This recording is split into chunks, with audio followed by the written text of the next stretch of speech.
Hey Avatar fans! And I'm not talking about you people who want to kill yourself because of James Cameron's Avatar. I'm here to talk about the live-action adaptation of Nickelodeon's Avatar: The Last Airbender. I'm going to try my best to cover both the 30-second Super Bowl TV spot and the 1 minute 55-second theatrical trailer. Now, I want to begin by saying that everything in this video is my opinion and my opinion alone.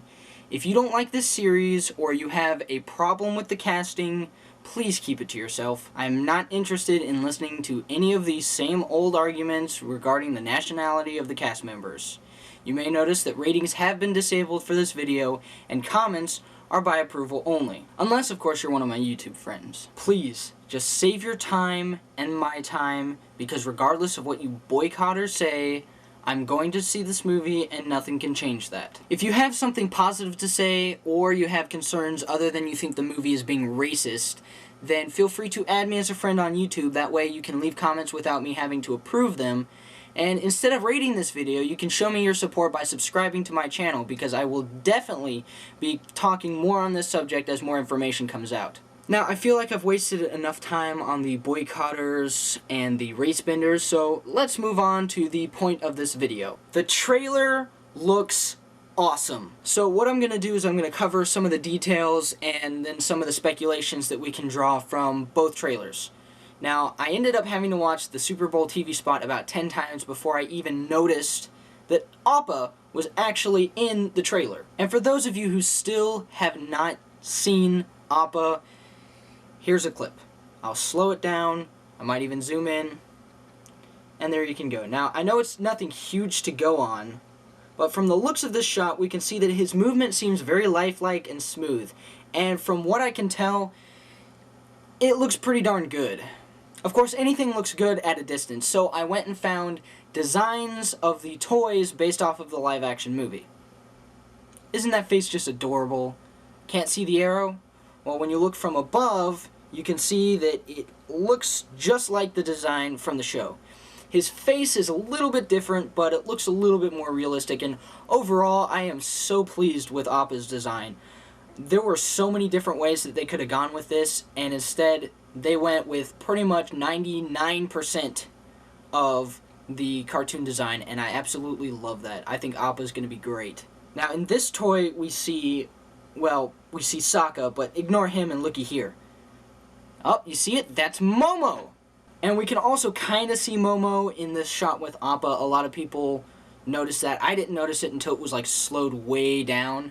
But apparently the collective theory is that this is Momo over by Appa in the TV spot. So the designs look good and accurate. And in case you don't know, IMDb.com has D. Bradley Baker listed as doing the voices of Opa and Momo. And if you don't know who D. Bradley Baker is, it's this guy. And he did their voices in the show, which means you will be getting a lot of the old and a good dose of I love it. Now, you may remember a few months back there was a rumor that the Firebenders would not be able to create their own fire and instead have to draw from a source of fire.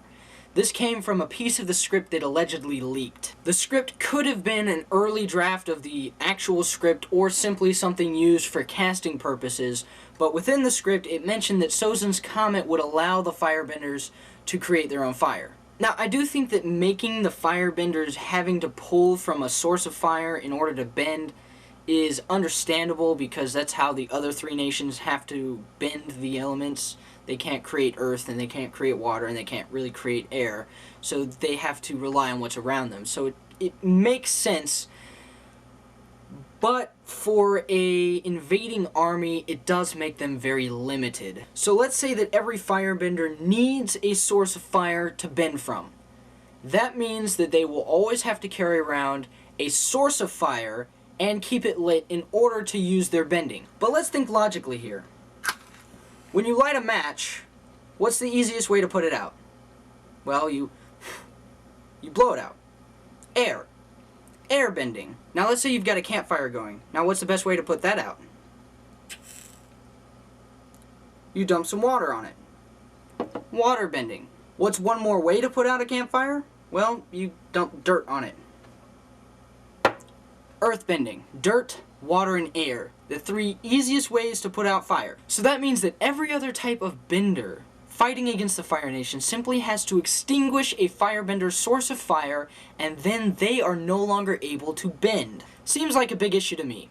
But then again, the Fire Nation does have a large number of other methods for destruction other than just shooting fire around. Plus, this little detail would really double the intensity of Sozin's comment, make it a bigger threat, if you will. So when this clip came out from the Super Bowl TV spot, people said that it confirmed that firebenders can't make their own fire and have to bend from a source. However, a week later, this interesting clip came out in the theatrical trailer.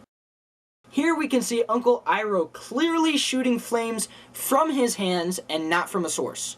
So once again, people claim that it confirmed that firebenders can create their own fire. Ladies and gentlemen, these 2 clips can confirm nothing. There are way more possibilities than just they can't create their own fire and they can create their own fire. There are 2 separate theories, but I'm here to give you a third. One theory I have actually read in several different comment areas, and that is, what if the firebenders can create their own fire, however, it is more energy efficient to simply pull from a fire source. Here we can clearly see this random firebender redirecting fire from the brazier. And here we can clearly see that Iroh is creating his own fire. But dear Avatar fans, did you forget? Iroh is freaking epic! What if it's just the typical firebenders who aren't able to create their own fire, and the awesome, experienced ones are able to make as much fire as they want? Anytime the producers took the time to tell us anything about firebending, it was usually being told through Uncle Iroh. This would explain the battle sequence we see here. Notice the only flames that are in this are coming from the sky, and those are most likely from the Fire Nation ships shooting into the city. The soldiers aren't bending, they're using their weapons. This would also make Zhao, Uncle Iroh, Prince Zuko, Firelord Ozai, and eventually Azula far more menacing in the movie trilogy just because they are not limited by pulling from a fire source. Or Uncle Iroh could have had a match in this shot that we just couldn't see. As for the rest of this trailer, I was simply amazed. As an Avatar fan, there has yet to be any information that has come out that is a big enough issue for me to worry about this movie. So far, every detail that's released is either really cool or not that big of an issue. Unlike last year's Dragonball Evolution, which everyone knew was going to be bad because of that trailer, I am confident that this movie is going to be good, if not great. I desperately hope that it's at least decent so that I don't get my heart broken again, but unless Aang gets up and says something on par with Dragon Ball Energy, DBE. Catchy name. Then we should come out of the theater satisfied. Let's take a look at some of the details so far. For instance, Aang's tattoos. I mean, look at how cool these things are. Now, I'm not a huge fan of tattoos, and I freaking hate needles, but man, these are cool. I especially love how they look when Aang goes into the Avatar state. Perfect. Just perfect.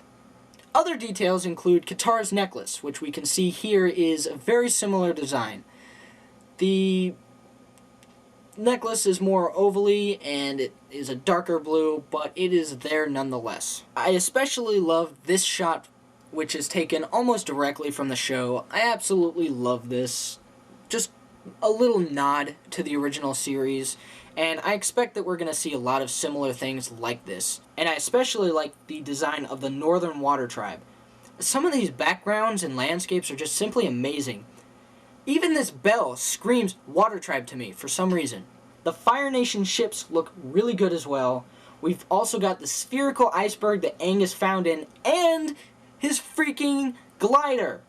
I mean, they are really getting detailed with this. I've seen tons of adaptations, and usually stuff like that gets completely left out. I really hate to bring it up again, but Dragon Ball Evolution left out like 98% of all of its details. Actually, I love bringing up how terrible Dragon Ball Evolution was.